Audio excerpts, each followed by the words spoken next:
How's it going, everyone? Welcome back. I'm Sam. I'm your host, and this is episode 1 of the Heavy Metal Record Club, a new show where, as you can guess, I just focus on heavy metal records.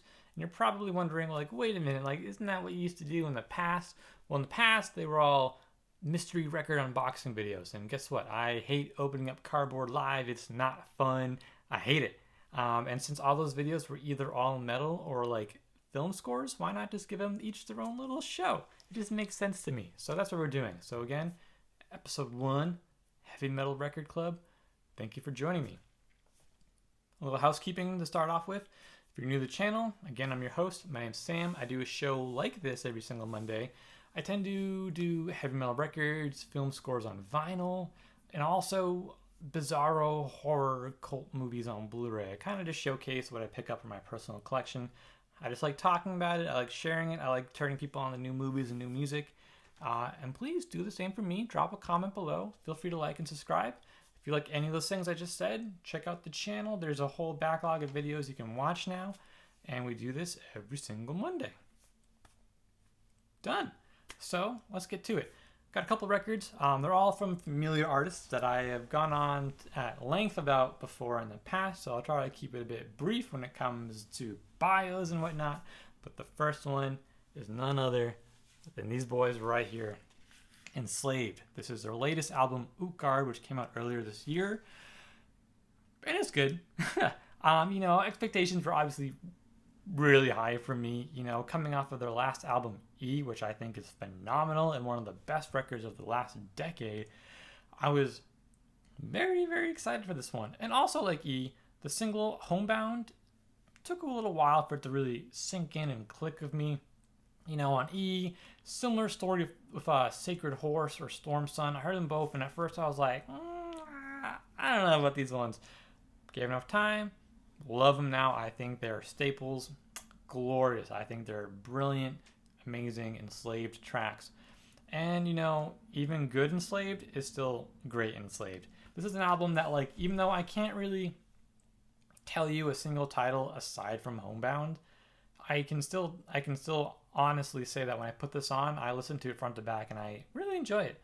It doesn't stand out to me as much. Some people say they're playing it a little safe, which I think is a valid criticism. I don't think that was their intention, but it's very laid back and it's honestly kind of calming. It's not as aggressive as previous releases. It's a bit more mellow, and it's kind of like the Solstice record, which came out this year as well, where it's kind of like I feel like they've made enough. They made their name, they've cemented their legacy, they've done enough great work that they're allowed to put out an album that's just good. And this one, it's good. It's not great, not phenomenal, but it's very, very good. Comes on a really pretty translucent green vinyl. Bam. Looking pretty nice. I think it looks really cool. And the other cool thing is that I don't know exactly where I got this. I don't know if I got this from the Enslaved big cartel store or their website or what, but it came with the option of this little insert. So you got all these little Enslaved boys hello, which is pretty cool. But on the reverse side, it's all their signatures. I'm not a big autograph hound, but since it was offered at a cost that was only a few bucks more, I was like, why not? That could be kind of cool. Maybe I'll frame it one day. I don't know, but that's pretty cool. I've seen Enslaved live before, so I've seen them hanging around at their merch booth, which a lot of bands of their stature don't tend to do, which is I thought really, really cool. So I figured I'll throw them a few extra bucks. I can't see them live this year, but at the very least I can pre-order this record and give them a few extra bucks for this exclusive merch option, I guess. Either way, happy I have it. Enslaved, Utgard, out now. Check it out. This next band is one that again is no stranger. Where are you? Here you are. Blood Incantation, Starspawn, the new repress on a translucent yellow black galaxy effect from Dark Descent Records. I would show you what it looks like, but on camera it just comes up looking black. So trust me, that's what the description of the color is. It looks pretty cool when you hold it to a light. It's just not going to come up very well on camera, so trust me. Again, I've gone at length about the Bloody Boys. Not much more to say. I think they're incredible. I think all the hype is deserved. Starspawn is an absolute modern day cosmic death metal classic. If you have not heard them, then like fix it. What are you doing? Pause this video, go listen to it, come back 30 minutes later, you can finish it. This is much more important. But I'm really happy to actually own it for my personal collection now. It seems like they go out of print every so often, and then they just kind of like sit on it. I guess, maybe to like let the anticipation grow for like a new repress. I'm not a big repress collector, but I needed a copy for myself, so I'm glad I got it. Blood Incantation, Starspawn, beautiful sci-fi art. Same with the back. Dark Descent Records. Not much more to say. Check out older videos. I go at length about how much I love Blood Incantation. I wear their shirts all the time because I have so many of them. They're probably the arts I have the most clothing of, including underwear. Third record is also one that I spoke about in the last metal record video at some length too, and that is none other than Ripped to Shreds. This is their debut album. I'm gonna butcher Zang, and it's incredible. It's like such a solid death metal debut. I'm not gonna like try to like overhype it or be like, oh my god, it's the most amazing thing ever created. Although it is really good, but it is really, really good. This is such a solid, incredible death metal record debut. There's a song on here called Open Graves, which is just absolutely phenomenal. And I love the logo. I love Pulverised Records. The pressing itself, I'll show you right now, comes on a really cool, clear, translucent splatter. And it kind of looks like barf, when you have a little too much to drink at the club and you're like, huh! You don't want to puke at the Ripped to Shreds show or else you'll get beat up. Just kidding. We accept everyone. Like I said, he did a split from Wise Grind Records that I showcased in the last record video. And like that one, which came with a bunch of goodies, I was surprised to find that this one also came with goodies. So I don't know if this is Pulverised Records doing their thing, or if multi-instrumentalist Andrew Lee, the brainchild of Ripped to Shreds, ordered it. Like, this is just how he rolls. But here's some of the things it came with. So, got some stickers. Bam, Ripped to Shreds. Pulverised Records logo. Always appreciated. And also, I thought this part was cool. Came with 2 patches. Each displaying artwork from other Ripped to Shreds releases. This one is from Luan, which is an album which came out earlier this year, which is one of the best death metal records of 2020. Check it out. It's absolutely incredible. Waiting for a repress. Same with this one, because they're sold out and they're hard to find, and I want to own them someday. But normally you can find these guys for sale on like their Bandcamp page or their Big Cartel store or at the merch table. So the fact that they were both included at no extra cost in this record package, it's just like, oh, Ripped to Shreds, 2 for 2.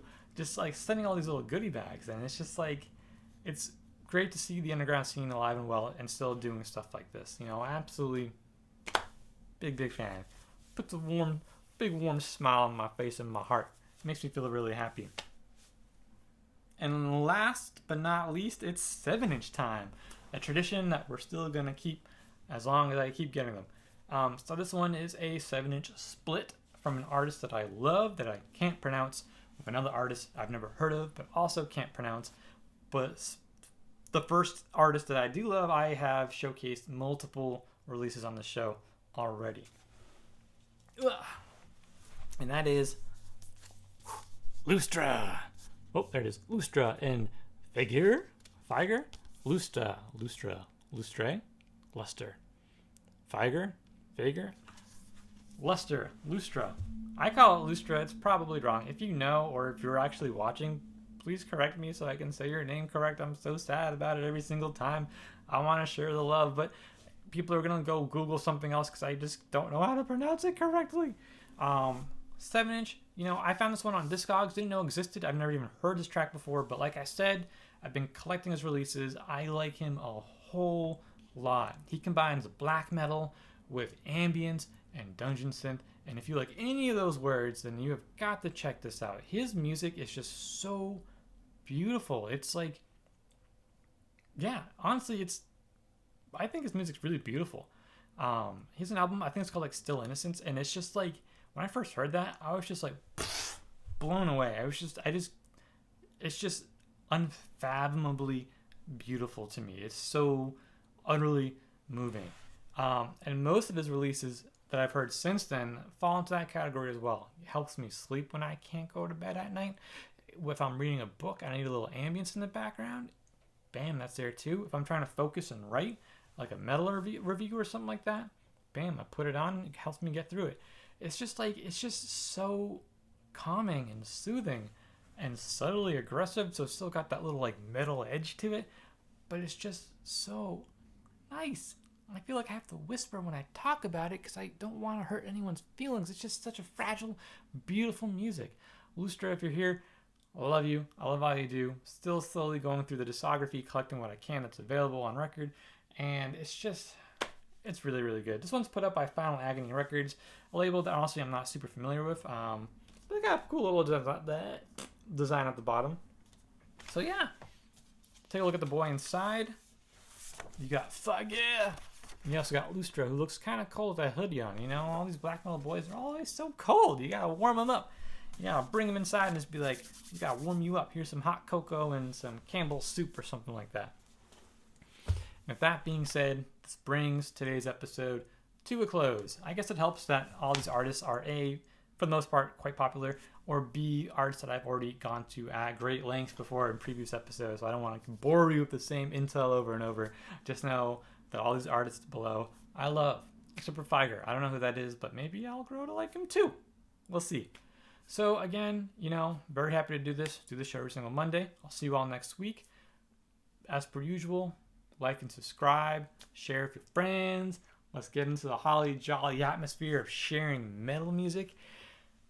But most importantly, thank you all. I love doing this. I love doing this so much. You guys make it all worthwhile. Thank you. I have a lot of fun doing this. I don't know if you can tell from the big smile on my face, but I have a lot of fun. Can't do it without you guys. So thank you all for the incredible support and love. And with that being said, I'll see you all next week. I'm Sam, and I'll see you then. Thanks for watching, everyone.